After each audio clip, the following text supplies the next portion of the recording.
বিশ্বনবী ইয়াতিম ছিলেন জানেন সবাই। মায়ের পেটে থাকতেই বাবা নাই,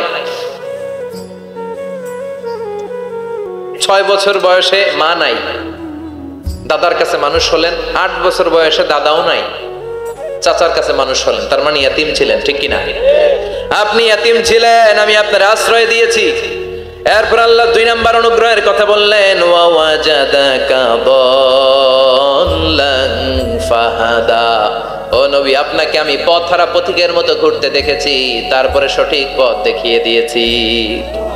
ওয়াজাদাকা দাল্লান, আমি আপনারে গোমরা অবস্থায় পেয়েছি, এরকম বলা যাবে? বিশ্বনবী কি 40 বছর বয়সের আগে গোমরা ছিলেন? না, he was searching the right path and Allah guided him to the truth way, to the correct way. উনি পথ খুঁজছিলেন। আমি যাব দেবিদ্দার, কি রে পথ এইটা না ওইটা? আল্লাহকে ওইটা না এটা দিয়ে যাও, ওইটা দিয়ে যাও না এটা দিয়ে যাও, সুবহানাল্লাহ পড়েন। পথ খুঁজছিলেন, এইটাই যাব না ওইটাই, কোনটা আমার পথ, এইটা না ওইটা? ফাহাদা, আল্লাহ বললেন এইটা না ওইটাই চলো, সুবহানাল্লাহ পড়েন। আমাদেরকে পথ দেখায় কে? আমি যদি কোনদিন পথ ভুলে যাই, হাতছানি দিয়ে কাছে নিও, মমতার বন্ধনে আমায় বেঁধে সব ভুল ক্ষমা করে দিও। পড়েন আমিন। আমরা পথ হারালে পথ দেখায় কে? আবার তাফসিরে এসেছে, আপনি হারিয়ে গিয়েছিলেন, আমি আপনাকে ফিরিয়ে দিয়েছি। পাহাড়ি কোন একটা রাস্তায় বিশ্বনবী ছোটবেলা হারিয়ে গিয়েছিলেন, আল্লাহ তাআলা বিশ্বনবীকে আবার চাচার কোলে ফিরিয়ে দিলেন। এই বর্ণনাটা দুর্বল।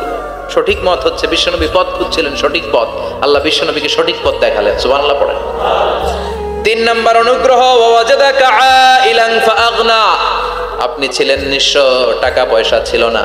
তাফসিরে এসেছে ফাআগনা বিখাদিজা, খাদিজার মাধ্যমে আমি আপনারে ধনী বানায়া দিছি। বিশ্বনবীর কিন্তু টাকা পয়সা ছিল না জানেন, ছাগল চড়াতো, কাউবয়। মা মিন নাবিয়্যিন ইল্লা রাআল গানাম, ছাগল চড়াতেন। এরপরে খাদিজাতুল কুবরার স্টাফ হিসেবে, কর্মচারী হিসেবে ক্যারিয়ার শুরু করলেন। এরপর বিজনেস ম্যাগনেট হিসেবে শুরু করলেন। খাদিজাতুল কুবরার সাথে যখন বিয়ে হয়ে গেল, খাদিজাতুল কুবরা তাহেরা ওনার সব সম্পদের মালিক বিশ্বনবীরে বানায় দিলেন। আল্লাহ বলেন, তোমার তো কিছু ছিল না নবী, খাদিজার মাধ্যমে বিয়ে পড়িয়ে দিয়ে আমি তোমারে ধনী বানিয়ে দিলাম। 3টা অনুগ্রহের কথা স্মরণ করালো কে? আল্লাহ। 3টা অনুগ্রহের কথা স্মরণ করিয়ে দিয়ে এবার বিশ্বনবীরে 3টা ওয়ার্ক প্ল্যান দিবেন। কয়টা ওয়ার্ক প্ল্যান? কয়টা কর্মসূচি? 3টা। শুনবেন। নাম্বার 1, আল্লাহ বললেন ফাআম্মাল ইয়াতীমা ফালা তাকহার। ও নবী, প্রথম কর্মসূচি, খবরদার এতিমের সাথে কবু খারাপ আচরণ করবেন না। কারণ আপনি নিজে এতিম ছিলেন। নিজে কি ছিলেন? কথা কন। এতিমে এলাকায় আসেনি? এতিমরা সমাজের সবচেয়ে সুবিধা বঞ্চিত মানুষ। এতিমের সাথে খারাপ আচরণ করবেন না। বিশ্বনবী বলতেন, এদিকে তাকান, আঙ্গুলের দিকে তাকাইছেন, আনা ওয়া কাফিলুল ইয়াতীমি হাকাদা ফিল জান্নাহ, আমি এবং এতিমের রক্ষণাবেক্ষণকারী, লালন পালনকারী একসাথে এইভাবে জান্নাতে থাকবো। এতিমের পালনকারী আমার প্রতিবেশী হবে, আর লালন পালন করবে তো দূরের কথা, এতিমের মাল খাইয়া শেষ। আছে না নাই? ইন্নাল্লাযীনা ইয়াকুলুনা আমওয়ালাল ইয়াতামা যুলমান ইন্নামা ইয়াকুলুনা ফি বুতুনিহিম নারা ওয়া সায়াসলাউনা সাঈরা। তুই এতিমের মাল খাস, তুই এতিমের সম্পদ খাস নাই, তুই জাহান্নামের আগুন পেটে ঢুকিয়েছিস। এতিমের সম্পদকে সে রক্ষণাবেক্ষণ করে দিয়ে এতিমের একটা ব্যবস্থা করে দিবে, ওইটা না, এতিমের সম্পদ মাইরা খায়া ফেলায়। তুমি এতিমের সম্পদ খাও নাই, তুমি জাহান্নামের আগুন পেটে ঢুকিয়েছো। এতিমকে ভালোবাসবেন, এতিমরে ভালোবাসা মানে নবীরে ভালোবাসা। কারণ আমার নবী এতিম ছিল, ঠিক কি না? এতিমের মাথায় হাত বুলিয়ে দিবেন। আল মাসহু, খেয়াল করেন, আল মাসহু আলা রাসিল ইয়াতীম ইউজিলু কাসওয়াতাল কলব। এতিমের মাথায় হাত বুলিয়ে দিলে হৃদয়ের কাঠিন্যতা দূর করে দেয় কে? এক সাহাবী এসে বললেন, ইয়া রাসূলুল্লাহ, জাআ রাজুলুন ইলা রাসূলিল্লাহ ওয়া ইয়াশতাকি কাসওয়াতাল কলব। এক লোক এসে বলে, নবী, আমার হৃদয়টা বড্ড শক্ত, হৃদয় নরম হয় না, এমন কিছু আমারে শিখিয়ে দেন যাতে হৃদয়টা নরম হয়ে যায়। বিশ্বনবী বললেন, তোমারে 3টা কাজ করতে বলবো। 1, ইরহামিল ইয়াতীম, এতিমের প্রতি রহম দিল হও। 2, আমসাহ আলা রাসি, এতিমের মাথায় হাত বুলিয়ে দাও। 3, আতইম তুআমাকা মাআহু, তোমার খাবার তার সাথে শেয়ার করো। ইয়ালিনু কলবুক, তোমার হৃদয়টা নরম হয়ে যাবে। অনেকে আছে দোয়া করলে চোখ দিয়ে পানি বের হয় না, আসে না নাই? কঠিন হৃদয়, হৃদয় নরম নরম হয় না। এতিমের মাথায় হাত বুলিয়ে দিবেন, আপনার হৃদয়টারে নরম করে দিবে কে?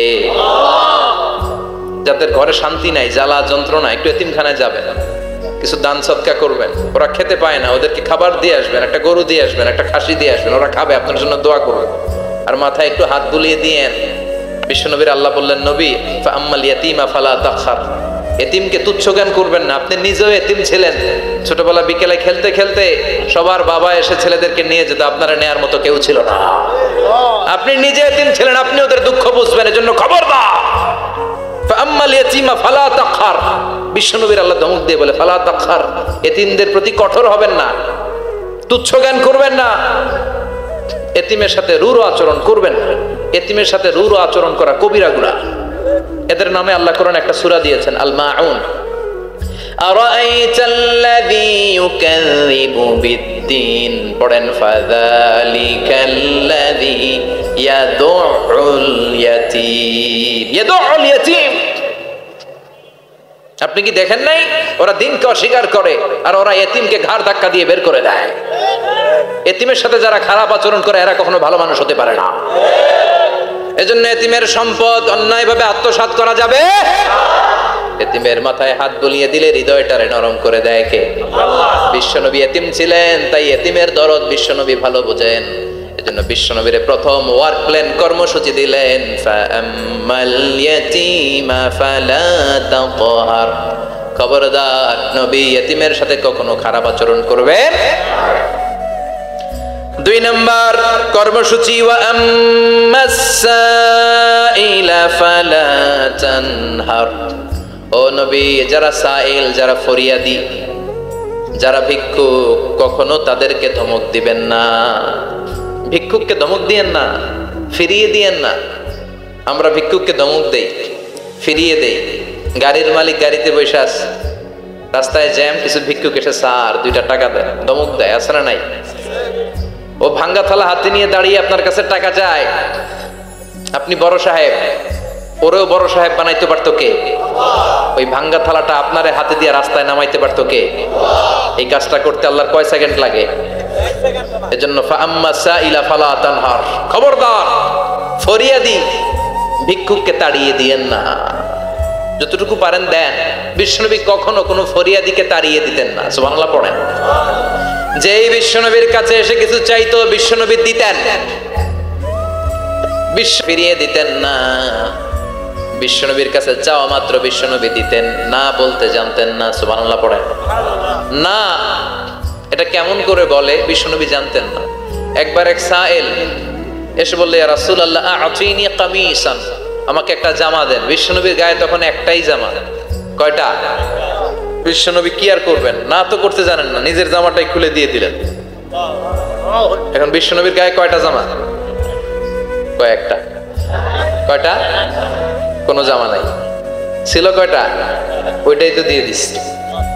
আল্লাহ বিশ্বনবীরে বললেন, ওয়াল্লাযীনা ইযা আনফাকু লাম ইউসরিফু ওয়া লাম ইয়াকতুরু ওয়া কানা বাইনা যালিকা কাওয়ামা।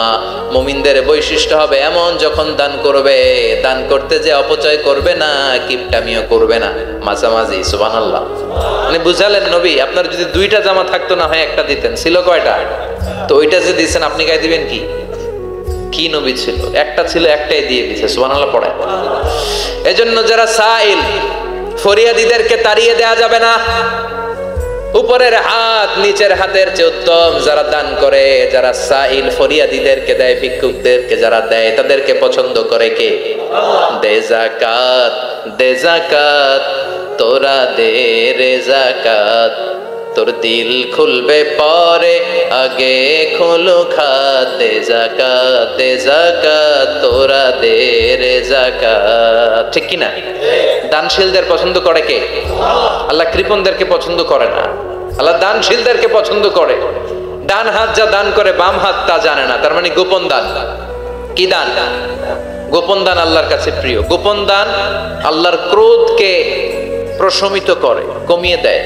আপনার কোনো পাপ কাজের কারণে আল্লাহ যদি আপনার উপর রেগে থাকে, আপনি গোপন কিছু সাদাকা করবেন, দেখবেন আল্লাহর রাগ কমে গিয়েছে, আল্লাহ আপনার উপর খুশি হয়ে গিয়েছে। সুবহানাল্লাহ পড়েন। কিন্তু লোক দেখানো যদি 1 কোটি টাকা দেন, অমুক ভাই মসজিদের জন্য দান করেছে 5 লক্ষ টাকা, বলেন মারহাবা। ভাই কয় মারহাবা। তো এই যে মারহাবা মার্কা যে দানটা, এটাতে কোনো সওয়াব যদি যদি তার মনের ভিতরে এই ইন্টেনশন থাকে যে আমারে মারহাবা বলবে, আমাকে হাতেম তায়ের চাচাতো ভাই বলবে, আমাকে দানবীর সমাজসেবক বলবে, শিল্পপতি বলে তাকবীর দিবে, ঘোষণা দিবে, এই ইন্টেনশন নিয়ে যদি থাকে, এই 5 লক্ষ টাকায় কোনো কানা পরিমাণ সওয়াব হয়েছে, এটারে মিজানের পাল্লায় তুলে দিলে কিয়ামতের দিন কোন ওজন হবে? কিন্তু আল্লাহরে খুশি করার জন্য 1 টাকা দিয়েছেন দান বক্সে। জুমার দিন বক্স যায় না, দান বক্স, 1 টাকার কয়েন টুক করে ফেলে দিলেন, একজনকে দেখানোর জন্য দিলেন। তিনি কে? ওইটাকে উহুদ পাহাড়ের সমান ভারী করে আপনার আমল নামে আল্লাহ তুলে দিবে। কামা ইউরাব্বি ফুলুয়াহু, হাদিসে এসেছে ওটের মালিক যখন দেখে তার ওটের বাচ্চা হয়েছে, তখন ওটের মালিক বড্ড খুশি হয়ে যায়। এই বাচ্চাটাকে খাইয়ে দাইয়ে পেলে পুষে বড় করে। আমাদের দেশে যারা গরু পালে, গরু গাভী পালে না, কথা বলেন, পালে, তো বাচ্চা হলে এটারে বড় করে কুরবানির হাটে বিক্রি করবে, আছে না নাই? এটা আস্তে আস্তে বড় করতে থাকে, বড় করে করে বিশাল নাদুস নুদুস করে। আল্লাহ বলে, যেই দানটা তুই আমার জন্য করেছিলি, ওটা যদিও সামান্য হয়, আমি বাছুরের মতো খাইয়ে দাইয়ে পেলে পুষে বিশাল বড় করে উহুদ পাহাড়ের সমান করে তোর আমল নামার ভিতর কিয়ামতের দিন ঢুকায় দেব। এজন্য আম্মা সাইলা ফালা তানহার, খবরদার ভিক্ষুককে ধমক দিবেন না। 3 নাম্বার কর্মসূচি, ওয়া আম্মা বিনিআমাতি রাব্বিকা ফাহাদ্দিস, আপনার রবের পক্ষ থেকে যেই নিয়ামতগুলো পেয়েছেন এগুলোর বর্ণনা শুরু করে দেন। ওয়া আম্মা বিনিআমাতি রাব্বিকা ফাহাদ্দিস, রবের পক্ষ থেকে যেই নিয়ামত পেয়েছেন এগুলো বর্ণনা শুরু করে দেন। অনেকে আছে আল্লাহর পক্ষ থেকে অনেক নিয়ামত পেয়েছে, এগুলোর প্রকাশ ঘটায় না, আছে না নাই? কথা কন। কোটি টাকার মালিক হয়েছেন আপনি, কোটি কোটি টাকার মালিক। অনেক আছে 1000 কোটি টাকার মালিক, সিরা জামা পড়ে, আছে না নাই? তো আপনারা সিরা জামা পড়তে কইছে কে? আপনি কোটিপতি, আপনি দামি জামা পরবেন, আপনি দামি গাড়িতে চড়বেন, আর শুকরিয়া করবেন কার? আপনাকে আল্লাহ ছেলে মেয়ে দিয়েছে, অনেক বলেন যে আল্লাহ আমার অনেকগুলো ছেলে দিয়েছে, আলহামদুলিল্লাহ সবগুলো নামাজ। আল্লাহ আমার অনেক সম্পদ দিয়েছে, আলহামদুলিল্লাহ আমি যাকাত দেওয়ার চেষ্টা করি। সব বলবেন শুকরান লা ফাখরান, শুকরিয়া করে বলবেন, কোনো ফাখর করে নয়। তার মানে আল্লাহর দেয়া নিয়ামতের শুকরিয়া আদায়ের মধ্যে, ওইটা প্রকাশ করার মধ্যে কোনো দোষ নাই। চিৎকার করে বলেন ঠিক কি না? এজন্য আল্লাহ বললেন, ওয়া আম্মা বিনিআমাতি রাব্বিকা ফাহাদ্দিস, আল্লাহর দেয়া নিয়ামতের শুকরিয়া আপনি করেন, আল্লাহর দেয়া নিয়ামতের বর্ণনা আপনি শুরু করে দেন। সুবহানাল্লাহ বলেন। তাহলে 3টা কর্মসূচি দিলেন, চিল্লায় বলেন কয়টা? 1 নম্বরে আল্লাহ বললেন, ফাআম্মাল ইয়াতীমা ফালা তাকহার, খবরদার এতিমদেরকে ধমক দিবেন না, যারা সওয়াল করে ফরিয়াদ করে তাদেরকে ফিরিয়ে দিবেন না, আর নিয়ামতের শুকরিয়া করেন। সুবহানাল্লাহ পড়েন। আপনারা ওদিকে তাকাচ্ছেন কেন? মুহতারাম মুফতি ডক্টর আবুল কালাম আজাদ বাশার ভাই সামনে আপনাদেরকে দেখা দেওয়ার জন্য এদিকে আসবে, আপনাদের মুখটা আমার দিকে করেন। সূরাতুদ দুহার কথা বুঝতে পেরেছেন? সূরাতুদ দুহার সেন্ট্রাল থিম কি বলেছিলাম মনে আছে? হতাশ হওয়া যাবে, নিরাশ হওয়া যাবে, হাল ছাড়া যাবে।